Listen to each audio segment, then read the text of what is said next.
Hey everyone, and welcome back. I'm Dr. Kola B. As a psychologist, when we talk about avoidant behavior, most people immediately jump to labels like cold, uninterested, narcissist, or emotionless. But that's not the whole truth. Avoidants are not emotionless. They are guarded. What looks like distance to you is almost always self-protection in disguise. They don't withdraw because they don't care. They withdraw because, for them, caring feels unsafe. This pattern often traces back to early life experiences where emotional needs were dismissed or love was conditional. They learned a powerful, often subconscious lesson. It is safer to depend only on myself. Fast forward to adulthood, and that strategy is still running the show. Independence becomes their armor.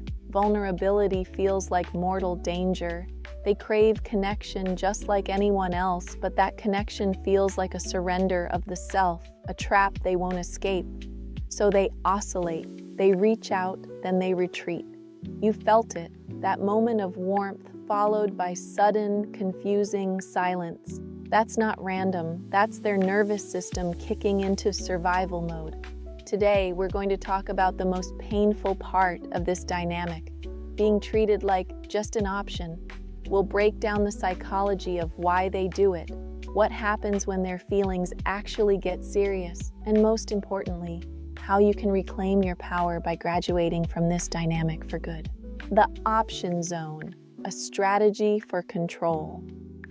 When you're just an option to an avoidant, you are in what I call the option zone. This is their safety buffer. It's a silent contract. They keep you close enough to serve a purpose, companionship, validation, affection, but never close enough to trigger their core fears. It's not always conscious cruelty, it's emotional self-preservation. At this stage, ambiguity is their armor. You'll hear phrases like, "I'm just not ready for anything serious right now. Let's just see where this goes. I really like what we have. Why do we need to label it?"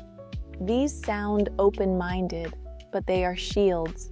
They are clever ways to get the emotional benefits of connection without any of the obligations or vulnerability.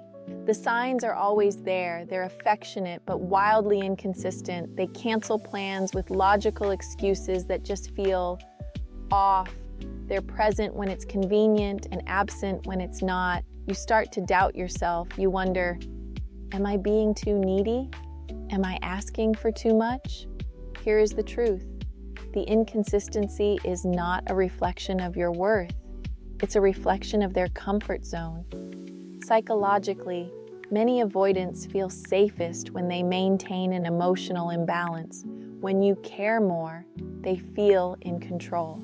The more you chase clarity, the more they pull back. I want to pause here, because if you have ever felt like that, like you're stuck in the option zone, questioning your own needs, please hit that like button. It's a way of acknowledging that you're done being an option and you're ready to be a priority. The paradox, when they actually fall for you. But something fascinating happens when an avoidant meets someone who genuinely gets under their skin. When you're just an option, they're calm, cool, and in control.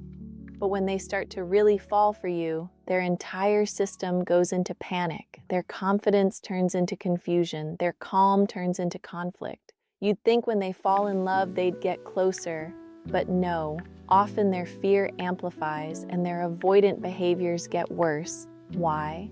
Because now the stakes are higher. Losing someone who truly matters threatens their entire identity. It's no longer just a game they can control.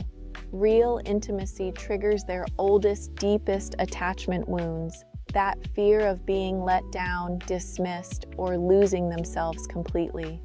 This creates a painful cognitive dissonance. "I love this person" is in direct conflict with "love is a dangerous trap." This is when you see the most intense mixed signals. One day, they're incredibly warm and vulnerable. The next, they're distant, critical, or picking a fight over nothing. That nitpicking isn't random.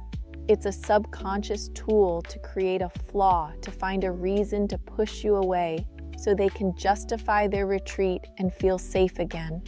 That inconsistency isn't about you, it's their internal war. They want to be close, but they also want to run. They're trying to find safety in a space that feels both magnetic and terrifying. The turning point: how safety changes everything.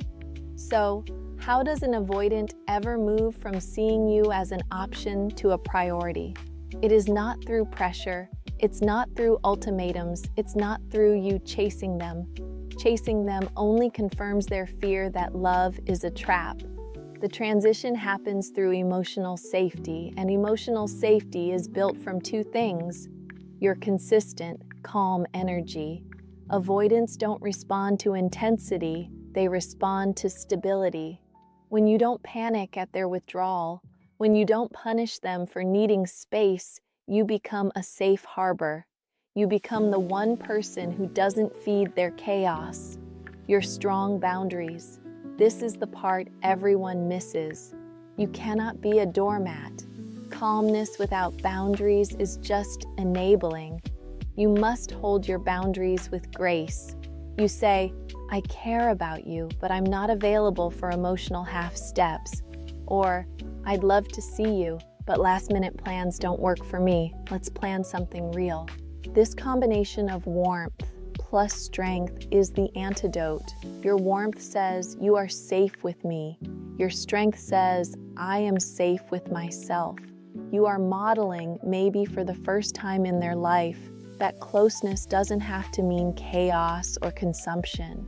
And this ability to be both warm and strong, to be the safe harbor, this is the core of secure attachment. If you are on a journey to stop chasing and start embodying that secure energy, then hit that subscribe button. See it as a commitment to becoming the person you're meant to be, for yourself first. Your graduation, choosing peace over potential. There comes a moment in this dynamic when you realize that no amount of your love, patience, or understanding can make them choose closeness. They have to do that work. That's when the most powerful shift begins. The moment you choose peace over potential. This isn't rejection, it's self-respect. It's the quiet decision to stop negotiating for the bare minimum. Walking away from someone you love doesn't mean you stopped caring. It means you finally cared enough about yourself. You realize that love without reciprocity isn't connection, it's consumption. When you truly detach, not as a game, not to manipulate them, but because you've outgrown the dynamic, it often triggers a profound reaction in the avoidant. For the first time, they are confronted with the consequences of their distance. Your absence becomes the mirror they can no longer avoid. But here's the most important truth. Whether they return or not is not the point. The point is, you've changed. You've stopped confusing intensity with intimacy. You've learned that your worth is not, and never was, up for negotiation. You've stopped asking, "Why won't they choose me?" and started asking, "Why am I choosing someone who won't choose me back?" That is your graduation. That's when you stop attracting avoidance and start embodying authenticity. This is Dr. Cola B. Thank you for being here today. If this conversation helped you take one step closer to your own peace, please like this video and subscribe to the channel. Don't forget to hit that notification bell. Remember, the ultimate act of self-love isn't fighting harder for them, it's fighting harder for your own peace. I'll see you next time.